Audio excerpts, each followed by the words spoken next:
I just finished pruning my fig tree, and it's the perfect opportunity to show you how to turn what looks like a dead stick into a brand new tree.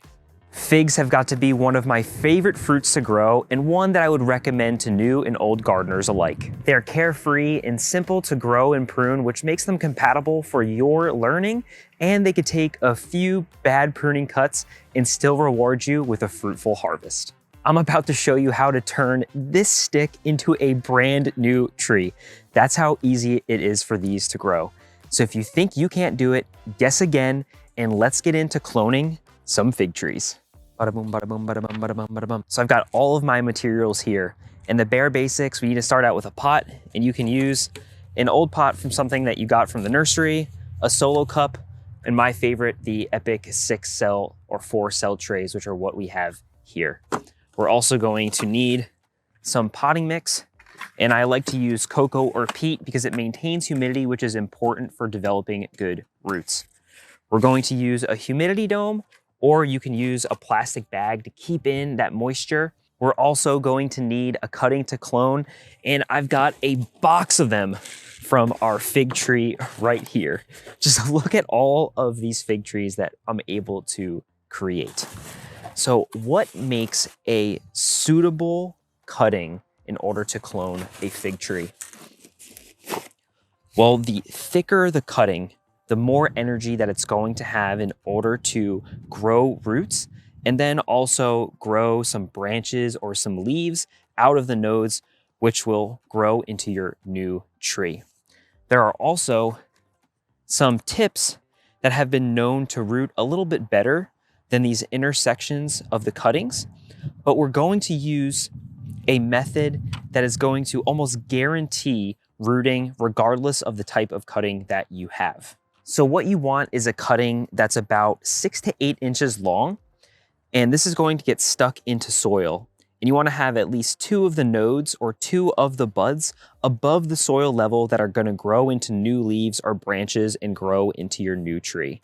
Everything below the soil we're hoping is going to grow roots, which is going to become the new root system of the tree. The very first thing that you need to do is pre-moisten your potting mix. And as I said, I like to use peat moss or coconut coir because it really retains the moisture well. It's nice and light and fluffy. It's going to hold that moisture as well as drain well. And the structure is also going to promote great root growth, which is exactly what you want in order to grow a strong plant.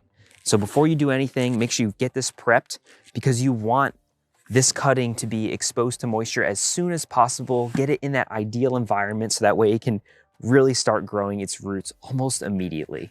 Once your mix is ready, we're just gonna fill up our pots, and I'm gonna be using my Epic 4-cell tray. It's got lots of holes in order to promote root growth, so this is also gonna make it more apparent that our roots are forming and our tree cuttings have taken root.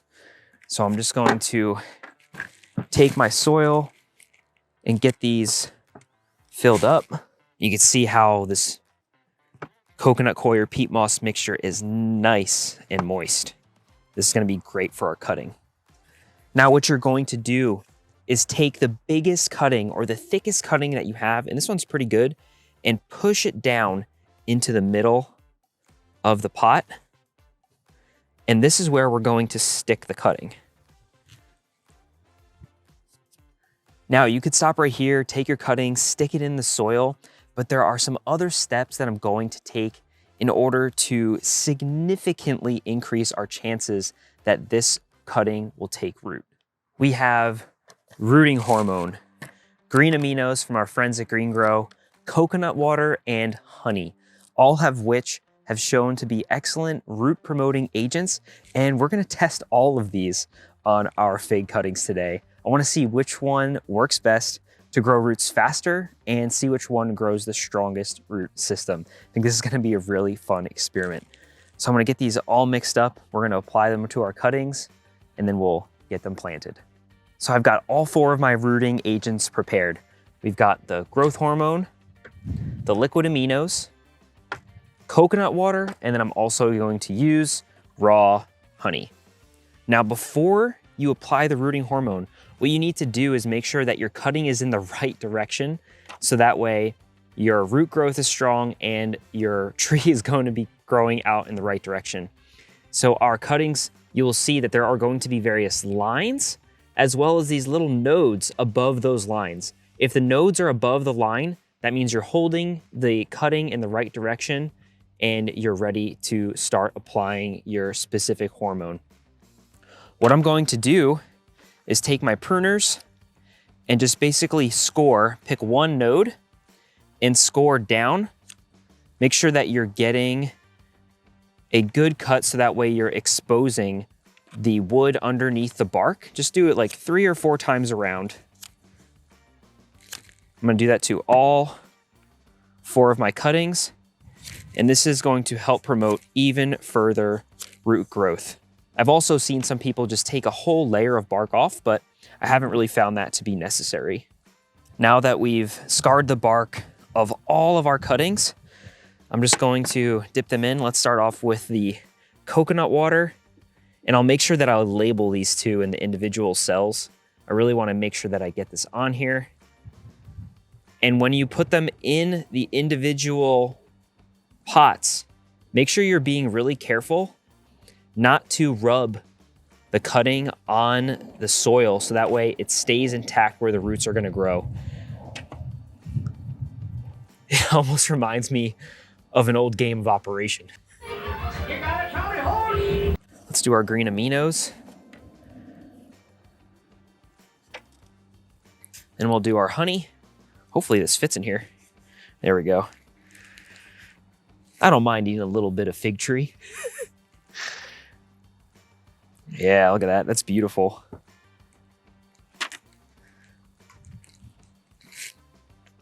And last but not least, the rooting hormone.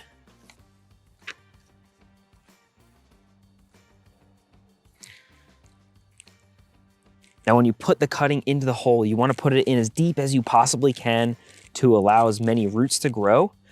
And then we're going to backfill all of this so that way as much of our cutting is exposed to the soil as possible. And first I want to just tamp this down so that way I know the soil is coming in contact with the cutting at the very bottom, because that's where the roots are going to form first. And you can see there's still quite a bit of room up here. So we're just going to go ahead and fill this all in. This is why it's good to use a nice light fluffy material, because even though we're compacting this down, it's just making sure that moisture is touching these fig cuttings, which is going to be essential for developing those roots. And I don't have to worry about the soil being too compact for the roots to grow through when they do start to form. That's why using something like peat moss or coconut coir or even a good seed starting mix is going to give you really good results. Now that I'm happy with the way I have the soil in here, we're going to break out that humidity dome, or in my case, I'm going to be using a plastic bag, and we're going to apply this over our pot. This is going to act like a miniature greenhouse, and it will also allow us to see if the cuttings start to grow any branches or leaves, because that will signal that there should be some root growth forming underneath the soil. We want to put these in a nice and warm location, and I would definitely recommend using a heating mat, because if you can keep this soil where the roots are at around 75 degrees Fahrenheit, it's going to really speed up the root growth process, and your chances of getting these cuttings to root are going to be much, much higher. If you don't have a heating mat, put it in the warmest location in your house. It doesn't have to be directly in the sunlight, because these roots or these cuttings don't need sunlight until their branches and their leaves start to grow. But you're going to want to put them in the warmest location that you can in order to promote that root growth. And then you're going to keep an eye on them for anywhere from 2 to 4 weeks. So it's been about 4 weeks, and these roots on these trees have really started to establish. And I actually wound up moving the plastic bag covering the bottom of my seed starting trays here, because at the top I was actually getting a little bit of mold growing just from all of that humidity was being captured. But they look like they're doing great. We've even got some buds sprouting on this one cutting right here. And let's take this bag off just to see what these roots are really starting to look like, and we can identify a clear winner. Right off the bat, look at these roots that are on the cutting from the rooting hormone. It looks insane. I don't even have to take this out of the pot. They're absolutely popping out everywhere. I can also see some roots of the coconut water cutting that are popping out right here. Let's see if we can get this out of this tray and see what this looks like. So yeah, we've got some root growth right there. Looks pretty good. I'm gonna put it right back in just because I want these roots to continue to establish. I don't really want to bother them that much. Next, let's check on the liquid aminos. This one, it's still feeling kind of loose. So I don't think we're getting really much growth yet there. Doesn't really look like anything. And then lastly, the honey. Again, I'm not really seeing too much off the bat here. It looks like there's a very little bit at the bottom, but the rooting hormone is just such a clear winner. I'm gonna take it out just because of how established these roots are. They don't even want to come out. Yeah, there we go. Look, just look. I mean, this is doing exactly what it's supposed to do. Look at those roots from this rooting hormone. For me, this is the 100% way to go if you want to root these fig cuttings. It's crazy, the difference. But now that we're at this point, what we want to do is pot these up to a bigger pot because these roots are going to want to grow larger. We're going to start to get some growth on these plants, just like we see right here. And they're going to grow into a brand new tree. Just like I have with this one I recently potted up. You can see these leaves already coming to sprout. And if you're in an area where all danger of frost has passed, you can take these potted plants and leave them outside for the spring and the summer and even to the fall. And you can expect to see fruit on these plants in your very first year.